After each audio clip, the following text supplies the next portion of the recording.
If you had one chance to go back in time, but you couldn't change the future, who would you meet?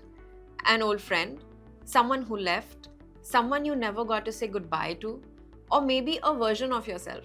Hi guys, welcome back to my channel, and today let me tell you guys a story. Ready? Imagine there is a cafe set in Japan, and its specialty is that it allows customers to travel through time. लेकिन इसमें कुछ strict rules हैं. The person wanting to travel back in time needs to sit in one particular seat, meet only people who visited the cafe, return before the coffee gets cold, and most importantly, nothing you do changes the present. So 4 set of people enter this cafe at different intervals, of course, with no connection to each other and with 4 different reasons for wanting to go back in time.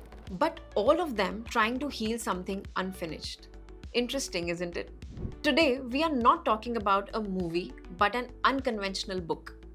A Japanese book called Before the Coffee Gets Cold, which raises a question. If nothing changes, why go back in the past at all? So, in the book, one story follows a woman who wants to meet her boyfriend one last time after a painful separation. Not to restart the relationship, not to force him to stay, but maybe to understand what was left unsaid. Because sometimes love doesn't end because feelings disappear. Sometimes it ends because timing, circumstances, or people change. And maybe what hurts us most isn't rejection, it's confusion. Another story follows a wife whose husband is slowly losing his memory. And suddenly the story becomes about something terrifying. What happens when a person is physically present but slowly disappears emotionally? Because memory is strange. We think love survives grand gestures. But sometimes love survives through tiny things. Names, habits, conversations, or simply the way someone remembers you. And this story quietly asks, if memories disappear, does love disappear too? Then guys, the third story is about 2 sisters. A relationship carrying guilt, distance, and things left unsaid. And I think many of us understand this kind of pain because family relationships are complicated. Sometimes love exists, but expression doesn't. Ego exists, expectations exist, silence exists, and years pass assuming there will always be time later. Until later, of course, we realize that it's become too late. Another story, which is the 4th and the last story, deals with a mother and a child with hope, fear, and the uncertainty of the future. Because not all pain comes from the past. Sometimes we don't want time travel because we miss yesterday. Sometimes we want it because we are afraid of tomorrow. And you know, guys, what I found beautiful was this. On the surface, these look like 4 separate stories about love, marriage, family, motherhood, different people and different situations. But underneath, they are all asking the same question. Can one more conversation make a difference? And then I realized maybe every human being is carrying their own unfinished story. The first time I read that rule, I thought, then what's the point? I mean, think about it. If I can't save someone, if I can't undo a mistake, if I can't change a goodbye, then why even go back? Because whenever we imagine time travel, we imagine correction. We imagine fixing things, saving relationships, saying the perfect words, preventing pain, changing endings, because somewhere all of us believe that healing comes from changing what has happened. But that is where we misunderstand ourselves. Because what if we don't actually want to change the past? What if simply we want closure? Think about the last few years of your life.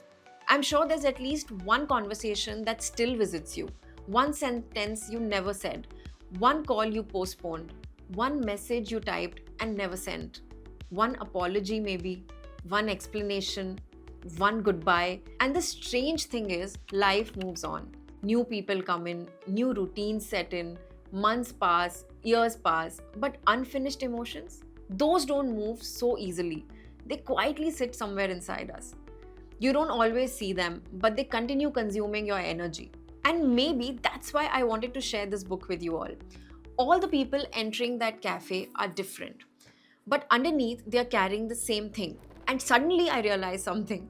Maybe all of us already time travel, not physically, mentally, emotionally, every day. One old song and suddenly you're back. You see that one photograph and suddenly you're back. That cafe, that perfume, that street, and without warning, you're sitting in a memory you thought you had already left behind. We think we miss people, but sometimes we miss versions of ourselves. The version that trusted more, the version that laughed differently, the version that still believed something beautiful was about to happen. And then this book quietly says something beautiful. Even though people go back, even though they return to the past, the future still doesn't change, guys. The ending stays the same, and yet something still changes. Guys, what's funny is that we spend our whole lives wishing for time travel. Movies taught us that go back, fix mistakes, save people, create perfect endings. But maybe life teaches something harder: acceptance. The understanding that some endings cannot be rewritten, only understood. So, I want to leave you with something here. Imagine there really was a cafe, and imagine you had that one cup of coffee in front of you. And now you get to travel back in time before it gets cold. And you knew that absolutely nothing in your present life would change. Who would you meet? And more importantly, what would you say? We cannot change the past, but we can change how we carry it. Real peace actually comes from making peace with your present. Please read before the coffee gets cold, and then do come back here and leave in your comments about what is that one lesson you took from it. So, all my dear unconventionals, this wasn't a book review. This was a conversation. And I'll see you in the next unconventional one. Take care. See you guys.